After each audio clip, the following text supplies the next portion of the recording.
Imagine a land where golden grasslands stretch under a blazing sun, where the rhythm of the wild pulses strong, and where a young leader, Captain Ibrahim Traoré, is sparking a movement to bring Burkina Faso's wildlife back to life. This isn't just about saving antelopes, often called deer around here.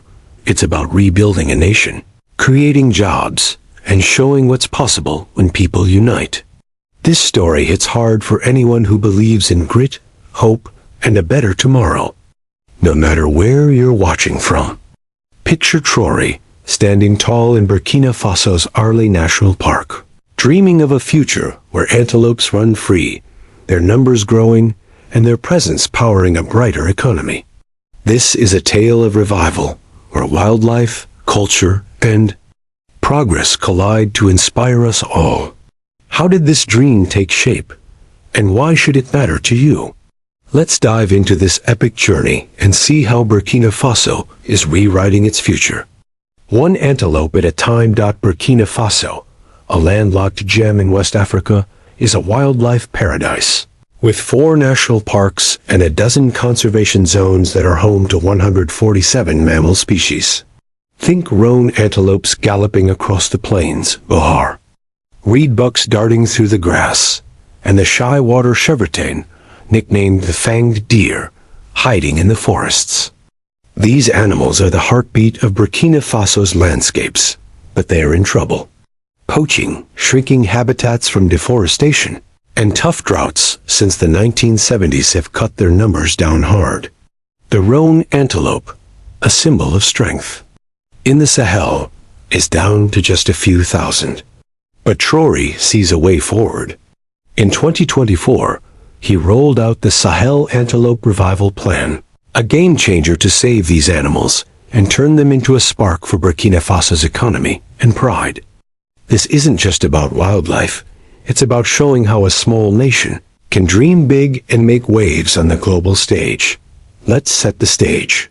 Traoré's at a community meetup in Bantioli Nature Reserve, talking to farmers, rangers, and folks tuning in from around the world. His words hit hard. Our antelopes aren't just animals. They're our roots, our riches, our future. His plans bold: restore 500,000 hectares of land across parks like Arli and Dubiles to give antelopes a safe home. How's he doing it? By mixing cutting-edge tech with local know-how. Villagers are trained as eco-guards to keep an eye on antelope herds. Drones, powered by Burkina Faso's growing solar scene, zip over the grasslands, spotting poachers and mapping safe zones. And water points, built off Traoré's earlier canal projects, make sure antelopes have a drink even in the dry season. By mid-2025, over 50 water points are up and running, and antelope sightings in Arli are up 15%. It's a small win, but it's lighting a fire of hope that's catching on fast. Now, let's talk money, because this plan's not just about saving animals, it's about building a future. Picture yourself on a safari in W National Park, snapping photos of roan antelopes with your phone. For locals, it's about jobs and pride. Traoré's setting up ecotourism hubs, where visitors from cities worldwide can see these animals up close.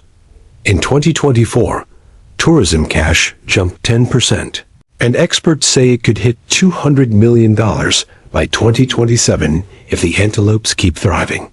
Local communities are getting in on the action, running lodges, guiding tours, and making antelope-inspired crafts like woven baskets that sell across the globe. Imagine a mom in Kabor Tambi National Park, crafting designs that pay for her kids' school while protecting the land.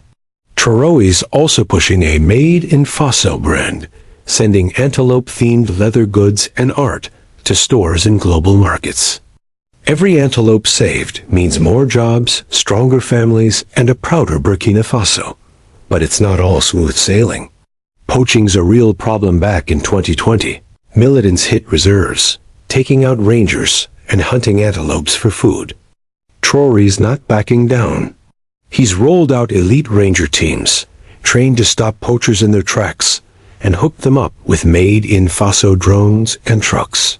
By 2025, poaching in W National Park is down 30% proof. Trory means business. Then there's habitat loss, with forests disappearing to farms and a growing population. Trory's fighting back by planting 10 million native trees in Dubal's National Park, creating paths for antelopes to roam. Farmers are learning agroforestry, growing crops like millet. Burkina Faso's go to grain alongside trees that help wildlife. This isn't just saving animals. It's rethinking how a country uses its land to lift everyone up. What makes this story pop is its heart. In Burkina Faso, antelopes aren't just wildlife. They're part of the soul of the Mossi, Fulani, and Gurunzi people, showing up in their stories, dances, and traditions. Trory's tapping into that with his Our Antelopes, Our Legacy campaign. Kids in schools learn about the roan antelope's power. Elders share tales of chevrotins slipping through the forest, and artists splash murals across the streets of Burkina Faso's capital. It's a vibe that connects everyone, from a farmer in a village to a teacher in a bustling city.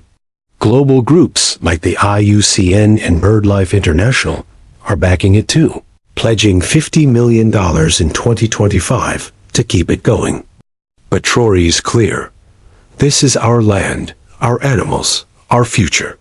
He's keeping Burkina Faso in the driver's seat, making sure this is a homegrown win. Why should you care, no matter where you're watching from? Because this is a story about what's possible when a country bets on itself.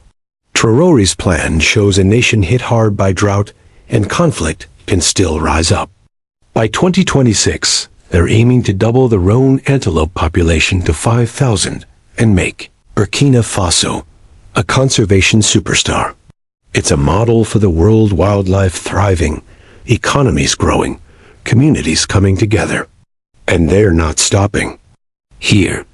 Trory's team is already looking at bringing back other endangered species, like the West African lion, and tying conservation to Burkina Faso's Solar City project for green energy and reserves. This is just the start, and it's got everyone's attention. As the sun dips over the Sahel, picture those antelopes charging across the plains, their hooves kicking up a new beat for Burkina Faso. Trory's plan is more than a project. It's a promise to his people, their wildlife, and their future. Can this underdog nation become a conservation champion? The answer's in the grasslands, in the spirit of its people, and in a leader who's not afraid to dream big. Hit that subscribe button, because Burkina Faso's story is just getting started, and these antelopes are leading the charge.